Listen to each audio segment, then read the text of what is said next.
On point news Dastak में आप सभी का स्वागत है। मैं हूं डॉक्टर सीमा परिहार और ये है आज के मुख्य समाचार। आज केरल में अंतर्राष्ट्रीय बंदरगाह का किया उद्घाटन। आंध्र प्रदेश के दौरे पर भी जाएंगे पीएम मोदी। मटका क्वीन जया छेड़ा को गोवा पुलिस ने किया गिरफ्तार। गैम्बलिंग से जुड़े हैं तार। अब वोटर लिस्ट में नहीं दिखेंगे मृतकों के नाम। चुनाव आयोग ने एक साथ लिए 3 बड़े फैसले। जातिगत जनगणना को लेकर सियासी खींचतान। केंद्रीय मंत्री ने राहुल गांधी को बताया विरोधी। एक राज्य एक क्षेत्रीय ग्रामीण बैंक के सिद्धांत पर अमल शुरू। आरआरबी के विलय का चौथा चरण। इस बार घर में घुसकर मारना नहीं, घर में बैठ जाना है। ओवैसी ने की पाकिस्तान के खिलाफ एक्शन की कड़ी मांग। पाकिस्तान ने भारतीय गानों के प्रसारण को रोका। यूएनएससी को उम्मीद भारत पाक के बीच तनाव कम होगा। पीएम मोदी को हमारा पूरा समर्थन। अमेरिकी प्रवक्ता टेमी ब्रूस बोली, हम दोनों देशों के संपर्क में हैं। भारत से बढ़ते तनाव के बीच पाकिस्तान ने ट्रंप से मांगी मदद। बोला, खुद से बड़े मुल्क के साथ जंग नहीं लड़ सकते। ऑस्ट्रेलिया के हाईवे पर भीषण हादसा। ट्रक पलटने से 30 किलोमीटर तक फैला 750 किलो मेटल। 300 से ज्यादा गाड़ियों को पहुंचा नुकसान। ट्रंप टैरिफ खत्म करने का प्रस्ताव सीनेट से खारिज। अमेरिकी अर्थव्यवस्था में पहली बार बड़ी गिरावट। दिल्ली एनसीआर में तेज हवाओं के साथ झमाझम बारिश। यूपी पंजाब समेत कई राज्यों में आंधी तूफान का अलर्ट जारी। और अब समाचार विस्तार से। पीएम मोदी ने आज विझिन्जाम अंतर्राष्ट्रीय बंदरगाह का उद्घाटन किया। तिरुवनंतपुरम हवाई अड्डे पर केरल के मुख्यमंत्री पिनराई विजयन, केंद्रीय मंत्री जॉर्ज कुरियन और कांग्रेस सांसद शशि थरूर ने उनका स्वागत किया। प्रधानमंत्री मोदी ने आंध्र प्रदेश का दौरा भी किया, जहां वो राज्य की राजधानी अमरावती में 58,000 करोड़ रुपए की लागत वाली कई परियोजनाओं का शिलान्यास और उद्घाटन भी करेंगे। इनमें बुनियादी ढांचे से जुड़ी 94 परियोजनाएं शामिल हैं। गोवा की राजधानी पणजी समेत कई इलाकों में पुलिस ने बड़े जुआ कारोबार का पर्दाफाश किया है। पुलिस ने गोवा की कई जगहों पर छापामारी की। इस छापेमारी में मटका क्वीन जया छेड़ा का नाम भी सामने आ रहा है। पुलिस ने उन्हें हिरासत में ले लिया है। गोवा के पणजी में शुक्रवार की रात कई जगहों पर पुलिस ने धावा बोल दिया।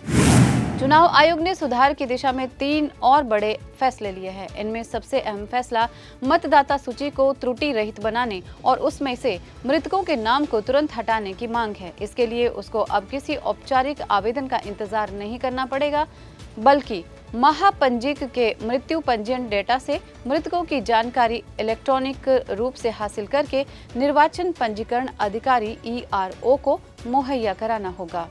बाद में उसे बूथ लेवल ऑफिसर BLO से फील्ड विजिट कराकर उसे और अपडेट कर दिया जाएगा। आयोग ने ये भी सुनिश्चित किया कि उसे मृतकों का जो ब्यौरा है वो समय समय पर महापंजीक की ओर से मिलता रहे।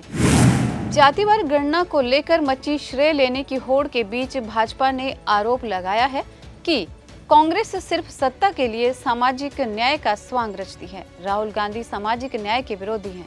केंद्रीय मंत्री धर्मेंद्र प्रधान ने कई तथ्यों को सामने रखते हुए जातिवार गणना के निर्णय के लिए प्रधानमंत्री नरेंद्र मोदी के प्रति आभार भी जताया और कहा कि 2011 में तत्कालीन यूपीए सरकार जातिवार गणना की घोषणा कर अपने ही निर्णय से पीछे हट गई थी। वहीं केंद्रीय मंत्री जी किशन रेड्डी ने दावा किया कि पूर्व प्रधानमंत्री डॉक्टर मनमोहन सिंह ने जातिवार गणना पर एक उपसमिति बनाने का वादा किया था, लेकिन इस पर अमल ही नहीं किया गया। जबकि सुषमा स्वराज ने भाजपा की ओर से तत्कालीन वित्त मंत्री प्रणब मुखर्जी को जातिवार गणना का समर्थन करते हुए पत्र भी लिखा था। उनकी ओर से पत्र भी साझा किया गया।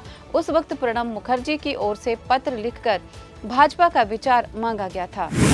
केंद्र का एक राज्य एक क्षेत्रीय ग्रामीण बैंक का सिद्धांत 1 मई से लागू हो गया है। 1 मई से विभिन्न राज्यों के 26 क्षेत्रीय ग्रामीण बैंकों RRB का विलय प्रभावी हो गया है और इसके साथ ही देश के 26 राज्य व 2 केंद्र शासित प्रदेशों में RRB की संख्या 43 से घटकर 28 रह गई है।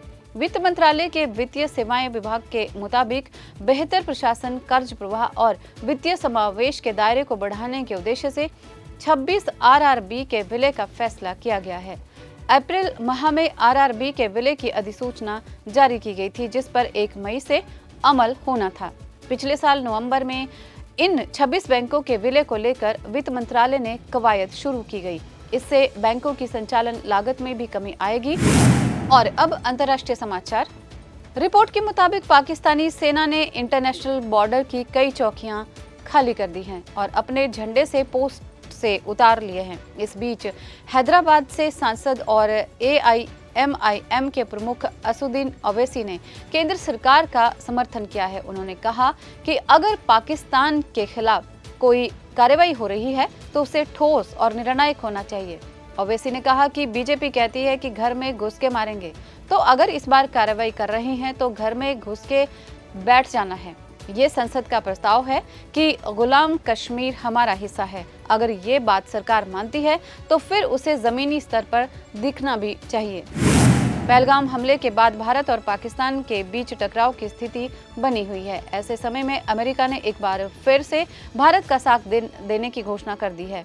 अमेरिकी विदेश मंत्रालय की प्रवक्ता टैमी ब्रूस का कहना है कि प्रधानमंत्री नरेंद्र मोदी को हमारा पूरा समर्थन है। हम भारत और पाकिस्तान दोनों देशों की सरकारों से लगातार बातचीत कर रहे हैं। आज एक प्रेस कॉन्फ्रेंस ब्रीफिंग के दौरान उन्होंने ये बयान दिया है। टैमी ब्रूस का कहना है कि अमेरिका ने इस पूरी स्थिति पर नजदीक से नजर बना रखी है। भारत के साथ बढ़ते तनाव के बीच पाकिस्तान ने अपने यहाँ भारतीय गानों के प्रसारण पर प्रतिबंध भी लगा दिया है। इसके बाद पाकिस्तानी FM रेडियो स्टेशंस ने गुरुवार को भारतीय गानों का प्रसारण रोक दिया।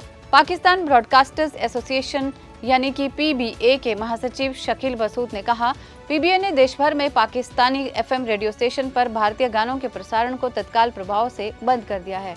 पाकिस्तानियों के बीच भारतीय गाने, खास तौर पर लता मंगेशकर, मोहम्मद रफ़ी, किशोर कुमार और मुकेश जैसे महान गायकों के गाने काफी लोकप्रिय हैं। इनके गानों का यहाँ के FM रेडियो स्टेशन से प्रतिदिन प्रसारण करते थे। भारत पाकिस्तान के बीच तनाव की उठती लपटों को लेकर पाकिस्तान के अमेरिका में राजदूत रिजवान सईद शेख ने राष्ट्रपति डोनाल्ड ट्रंप से अपील की है कि वे भारत पाकिस्तान के बीच बढ़ते तनाव को कम करने में मदद करें। उनका कहना है कि जैसे राष्ट्रपति ट्रंप यूरोप और मिडिल ईस्ट में संघर्ष सुलझाने की कोशिश कर रही हैं, वैसे ही उन्हें साउथ एशिया में भी अमन की बहाली के लिए कदम उठाने चाहिए।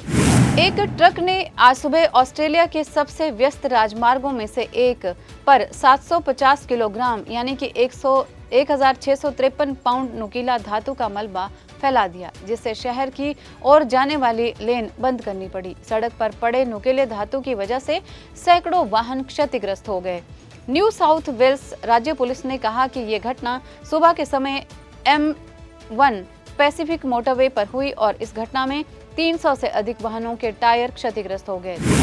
3 वर्षों में से अमेरिकी अर्थव्यवस्था में पहली बार गिरावट आने के बाद राष्ट्रपति डोनाल्ड ट्रंप के टैरिफ को खत्म करने के एक प्रयास को संसद के उच्च सदन सीनेट ने बुधवार को खारिज कर दिया। इस प्रस्ताव पर पहली बार में 49 वोट पड़े थे। इसमें 3 रिपब्लिकन सीनेटरों ने डेमोक्रेट्स का साथ दिया। तिथि की अगर हम बात करें तो बाद की किसी तिथि पर प्रस्ताव के समर्थन में सीनेटरों के जुटने की आशंका से सदन में बहुमत के नेता जॉन थून ने उपराष्ट्रपति JD वेंस ने बुलाया। दरअसल सीनेट में रिपब्लिकन पार्टी के पास वर्तमान में 53-47 का बहुमत है, लेकिन बुधवार को 2 संभावित प्रस्ताव समर्थकों के अनुपस्थित रहने के कारण ये स्पष्ट था कि ये बाद की किसी तिथि पर पारित हो सकता है। और अब मौसम का हाल। दिल्ली NCR में रात बारिश हुई, जिसके बाद मौसम तो ठंडा हुआ है, लेकिन अब धूप निकलने के बाद उमस भरी गर्मी सताएगी। दिल्ली के इलाकों में भारी जल भराव भी हो गया है। इसके साथ ही उत्तर प्रदेश, राजस्थान और हिमाचल प्रदेश सहित उत्तर भारत के कई राज्यों में गुरुवार को बारिश, ओलावृष्टि और वज्रपात हुआ था। गोरखपुर में ओले इतने बड़े और भारी थे कि लोग दहशत में आ गए और सुरक्षित स्थान की ओर भागने लगे। 50 से अधिक 2 पहिया और 4 पहिया वाहनों के हेडलाइट, शीशे और साइड मिरर टूट गए। वज्रपात की चपेट में आने से गोरखपुर में वृद्धा और किशोर ने बस्ती में दम तोड़ दिया। आज बस इतना ही। देश और दुनिया से जुड़ी इसी तरह की तमाम जानकारियों को पाने के लिए जुड़े रहिए ऑन पॉइंट भारत के साथ। नमस्कार।